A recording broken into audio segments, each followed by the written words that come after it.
Hello, నేను శేషరావు. అమెరికాలో one beautiful bill pass అయిపోయింది. దీంతో స్టూడెంట్స్లో అలాగే రకరకాల రంగాల్లో పనిచేస్తున్నటువంటి వాళ్ళు ఒక రకమైనటువంటి అలజడి అయితే స్టార్ట్ అయింది. అసలు దాంట్లో ఏముంది, దానివల్ల ప్రభావాలు ఏంటి అనే దాని మీద మనం డిస్కస్ చేద్దాం. దాని మీద విశ్లేషణ అందించడానికి ప్రస్తుతం గ్లోబల్ ట్రీ ఫౌండర్ శుభకర్ గారు ఆల్పాటి ఉన్నారు. ఇంటరాక్ట్ అవుదాం. సార్ నమస్తే. నమస్తే అండి. బిల్ అయితే పాస్ అయింది, చాలా కాలంగా వెయిట్ చేస్తున్నారు. దాని మీద ఎలన్ మస్క్ పాపం వీళ్ళిద్దరూ చాలా వార్ జరిగింది. దీని కారణంగా ప్రధానంగా స్టూడెంట్స్కి ఎఫెక్ట్ అని పడే అవకాశం ఉందా? ఆ బిల్లో మన ఇండియన్ స్టూడెంట్స్కి కానీ తెలుగు స్టూడెంట్స్కి కానీ సంబంధించి ఏమీ లేదండి.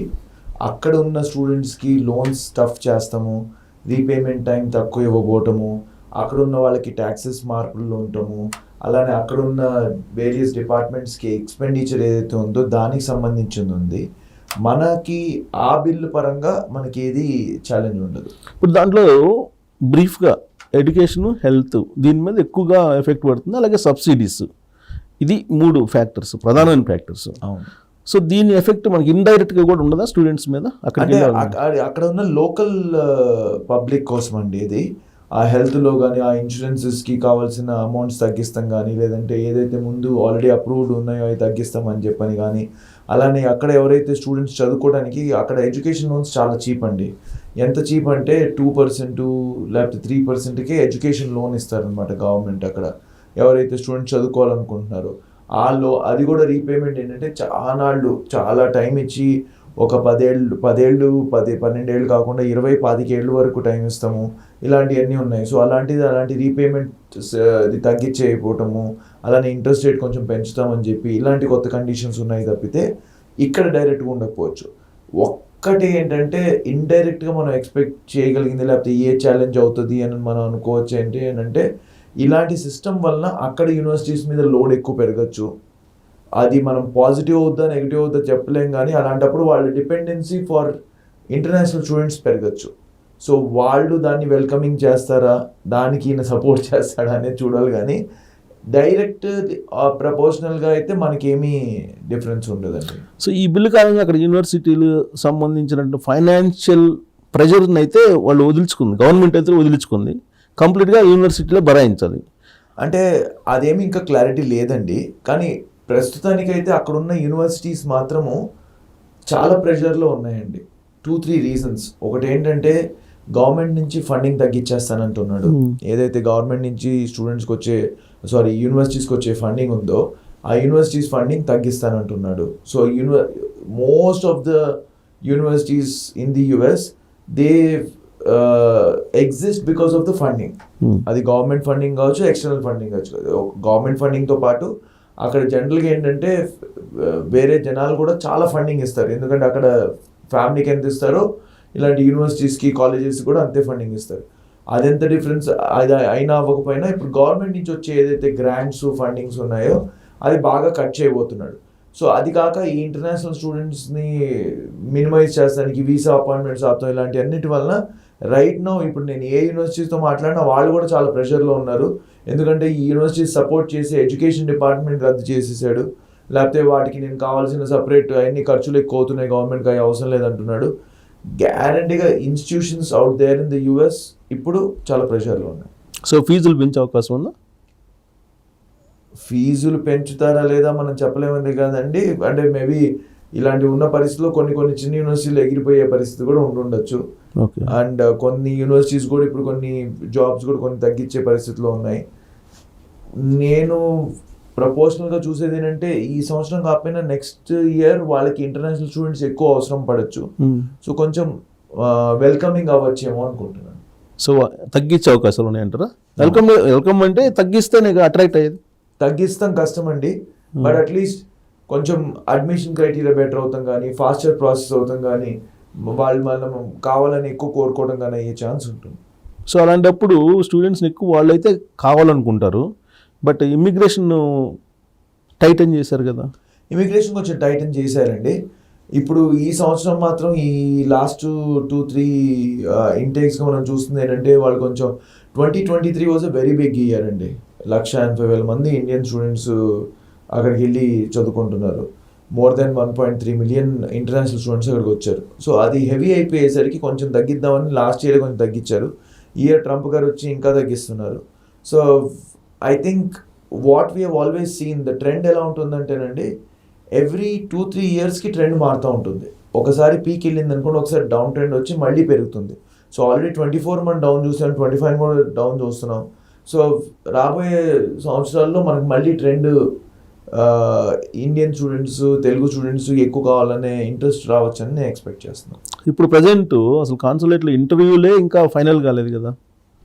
అలాంటప్పుడు ఈ ఇమిగ్రేషన్ పాలసీని హడ్డిల్స్ అన్నిటినీ ఫేస్ చేసి స్టూడెంట్స్ ఇంట్రెస్ట్గా ఉన్నారా వెళ్ళడానికి అక్కడికి? ఇప్పుడు ఫర్ ఎగ్జాంపుల్ వీసాస్ ఆపేస్తాం అన్నది కొంచెం వెరీ వరీడ్ విషయం అండి. అసలు అది ఎక్స్పెక్ట్ చేసిన విషయం కాదు. ఏదైతే స్టూడెంట్స్ని వాళ్ళు పిలుస్తారు ఇలాంటిది ఏదైతే ఉన్నాయో, కానీ ఈ సోషల్ మీడియా వెట్టింగ్ అనేది 2017-18లోనే స్టార్ట్ చేశారండి. ఆ స్టూడెంట్స్ ఏం చేస్తున్నారు అన్నది. కానీ ఇది ఒక సిస్టమేటిక్గా క్లియర్ డీటెయిల్డ్ వర్షన్గా కొత్తగా వచ్చారు. ఇప్పుడు ఈ కొత్తగా యుఎస్ గవర్నమెంట్ పెట్టిన కొత్త రూల్ ఏంటంటే, సోషల్ మీడియా వెట్టింగ్ పరంగా ఇప్పుడు స్టూడెంట్స్ అనేవాళ్ళు లాస్ట్ 5 ఏళ్లలో వాళ్ళు యూజ్ చేసిన అన్ని సోషల్ మీడియా హ్యాండిల్స్ ఇవ్వాల్సి ఉంటుంది.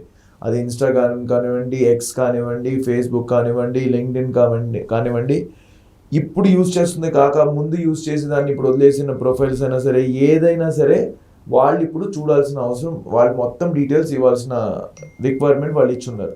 సో దీని ప్రకారంగా వాళ్ళు చెప్పింది ఏంటి అని అంటే, వాళ్ళ సోషల్ మీడియా హ్యాండిల్స్ వాళ్ళు ఏదైతే ఈ లాస్ట్ 5 ఏళ్ళుగా ఏ సోషల్ మీడియాలో యూజ్ చేసినా సరే అవి మొత్తము వాటి ఇన్ఫర్మేషన్ కూడా అప్లికేషన్ ఫామ్లో సబ్మిట్ చేయాల్సి వస్తుంది. ఈ సబ్మిట్ చేస్తమే కాకుండా వాళ్ళు ఇంకో కండిషన్ ఏం పెట్టారంటే, స్టూడెంట్ది ఏదైతే media profile, social media profile ఉందో అది ఓపెన్ స్టేటస్లో పెట్టాలి. It should not be a closed profile, అంటే వాళ్ళు చెక్ చేస్తానికి. సో ఇప్పుడు స్టూడెంట్ ఎవరైనా సరే వీసా ఇంటర్వ్యూకి వెళ్ళే ముందు వాళ్ళని పబ్లిక్ ప్రొఫైల్ చేసి వెళ్ళాల్సి ఉంటుంది. సో పబ్లిక్ ప్రొఫైల్ పెడితే వాళ్ళు యాక్సెస్ చేసుకోవడానికి ఉంటుంది. అండ్ మేబీ ఇంటర్వ్యూ తర్వాత then they can go again into private profile. ఇప్పుడు మిగతా మీరు ఇంటర్వ్యూ పెట్టేటప్పుడు అన్నీ పెడతారు కదా, లోన్ అకౌంట్స్ అని వాళ్ళ డీటెయిల్స్ అన్నీ పెడతారు. వాటితో పాటు ఇవి కూడా అప్లై పెట్టాలా? కాన్సులేట్ పెట్టాలి. అన్ని హ్యాండిల్స్ అప్లికేషన్ ఫామ్లోనే సబ్మిట్ చేయమని చెప్తున్నారు. సో అన్ని డీటెయిల్స్ చెప్పాలి. అక్కడ కనుక ఈ స్టూడెంట్స్ వాళ్ళు ఏదైతే అగెయిన్స్ట్ యుఎస్ గవర్నమెంట్ లేకపోతే సపోర్టింగ్ ఇరాను, ఏదైతే యుఎస్కి సంబంధించి నెగిటివ్గా ఉందో, ఈ ఇరాన్ ఇజ్రాయెల్ వార్లో మన వాళ్ళు ఇరాన్ని సపోర్ట్ చేస్తున్నట్టు, ఎక్కడైతే యుఎస్కి సపోర్ట్ లేదు, లేకపోతే ఇరాన్ని యుఎస్ ట్రబుల్ చేస్తుందని కానీ అలాంటి నెగిటివ్ ఎక్కడన్నా స్లోగన్స్ చేసినా లేకపోతే వాళ్ళు ఏదైనా మెసేజెస్ పెట్టున్నా అక్కడ వీళ్ళని చూసి వీళ్ళని రిజెక్ట్ చేసే ఆప్షన్ ఉంది. ఇప్పుడు లాస్ట్ వీక్లో వీసా ఇంటర్వ్యూస్కి వెళ్ళిన స్టూడెంట్స్ కూడా జనరల్గా ఏంటంటే 221G అంటారు, అంటే అడ్మినిస్ట్రేటివ్ రివ్యూ అని అంటారు. అప్పటికి ఇంకా ఈ కొత్త డీటెయిల్స్ ఇవ్వలేదు కదా వాళ్ళు సోషల్ మీడియా ప్రొఫైల్ పెట్టాలని. అంతా ఇంటర్వ్యూ అయిన తర్వాత 221G ఫామ్ ఇచ్చి సోషల్ మీడియా ప్రొఫైల్ డీటెయిల్స్ తీసుకొని వెట్టింగ్ చేసి ఓకే అయిన తర్వాత 2 days తర్వాత వీసా ఇచ్చిన కేసెస్ కూడా ఉన్నాయి. సో వాళ్ళ పాయింట్ ఏంటంటే, అక్కడ ఎవరైతే ఇప్పుడు ఇదంతా ట్రంప్ ఫోకస్ ఏంటి అని అంటే, చాలామంది international students on the campuses of US universities against US government, ఇరాన్కి సపోర్ట్ చేస్తాం ఇలాంటివి జరిగినాయి. కాబట్టి రేపు రాబోయే జనాలు అలాంటి ధోరణి చేయకూడదు. అది యుఎస్కి అగెయిన్స్ట్ అనేది, అక్కడికి వచ్చింది మీరు వచ్చింది చదువుకోవడానికి, వచ్చింది మీరు చదువుకొని వెళ్ళాలి. మీరు చదువుకోవడానికని వచ్చి ఇలాంటి పొలిటికల్ విషయాల్లో ఇన్వాల్వ్ అవుతున్నారు, అలాంటి వాళ్ళు మాకు వద్దు అంటున్నాడు. ఓన్లీ పాలసీ మ్యాటర్లో వీళ్ళ అభిప్రాయాలను వ్యక్తం చేస్తేనేనా, లేదంటే వీళ్ళు ఏదో కిడ్డింగ్గా రకరకాలు పెడుతుంటారు? ఇప్పుడు ట్రంప్ గురించో లేకపోతే జిన్పింగ్ గురించో లేకపోతే పుతిన్ గురించో ఏదో వాళ్ళకున్న నాలెడ్జ్ ప్రకారం వాళ్ళు పెడతారు. అవి కూడా అబ్జెక్షనబులా? అంటే డిపెండ్స్ అండి. అది ఒక if it is an humorous thing, casual tone ఉంటే వేరు. అది చాలా అగెయిన్స్ట్ టోన్ ఉండి వాళ్ళు ఇట్లా చేస్తారు ఇలాంటి పాయింట్స్ కనుక చెప్తే maybe it might give a negative effect. And ఇదే కాకుండా they also have to make sure that they are not talking anything illegal. అక్కడ ఇన్స్టాగ్రామ్ చాట్లో నా అక్కడ పార్ట్ టైం జాబ్ చేస్తే ఎంత డబ్బులు వస్తాయి, అక్కడ నేను ఆఫ్ క్యాంపస్లో ఎంత చేసుకోవచ్చు, ఇలాంటివన్నీ మాట్లాడకూడదు. ఎందుకంటే సో అక్కడ యుఎస్ అనే దానికి స్టూడెంట్స్ వెళ్తుంది, అక్కడ part time job on campus చేసుకోవచ్చు. టీచింగ్ అసిస్టెంట్ చేసుకోవచ్చు, రీసెర్చ్ అసిస్టెంట్గా వర్క్ చేయొచ్చు. కానీ ఆఫ్ క్యాంపస్కి వెళ్ళి రెస్టారెంట్స్లో వర్క్ చేస్తారు, లేదంటే పెట్రోల్ బంక్లో వర్క్ చేస్తారు, ఇలాంటివన్నీ ఇల్లీగల్.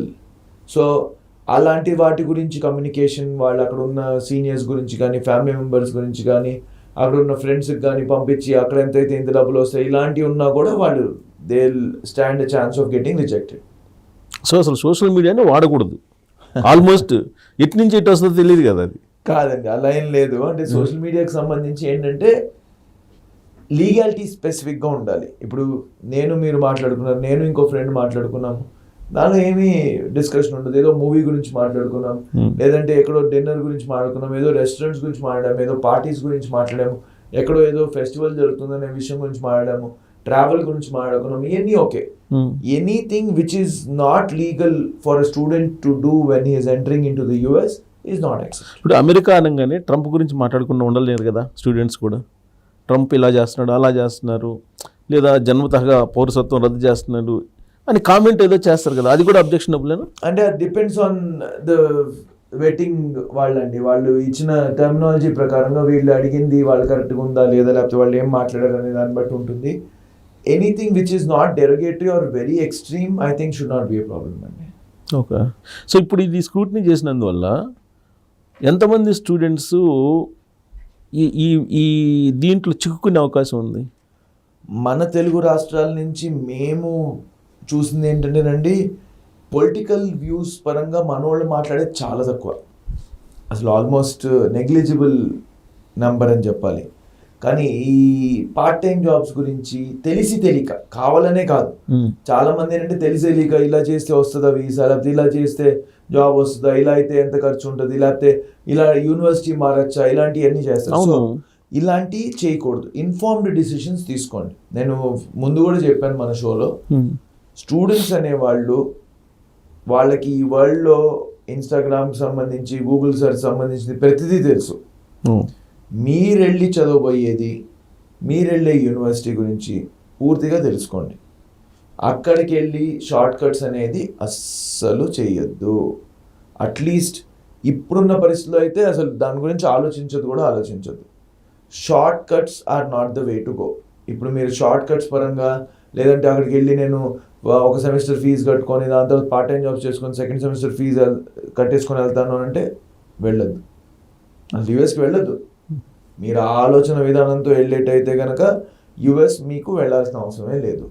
మీరు అక్కడ 2 years కోర్స్ ఉంది, 2 years పాటు సరిగ్గా చదువుకుంటాను, నేను బాగా చదువుకున్న వాళ్ళని స్కాలర్షిప్, అసిస్టెంట్షిప్ ఇలాంటిది వచ్చింది, లేదంటే ఆన్ క్యాంపస్ లేదన్నా చేతికి సరిపోయే ఖర్చుల కింద డబ్బులు వస్తాయి, అలా చేయాలనుకుంటూ మెయిన్ ఫోకస్ కోర్స్ పూర్తి చేసి కోర్సులో మంచి గ్రేడ్స్ తెచ్చుకొని ఆ కోర్సులో ఉన్నప్పుడే ఇంటర్న్షిప్స్ చేసుకొని దాని ద్వారా ఫుల్ టైం జాబ్ వెళ్ళాలనుకునే వాళ్ళకే is the right way to go.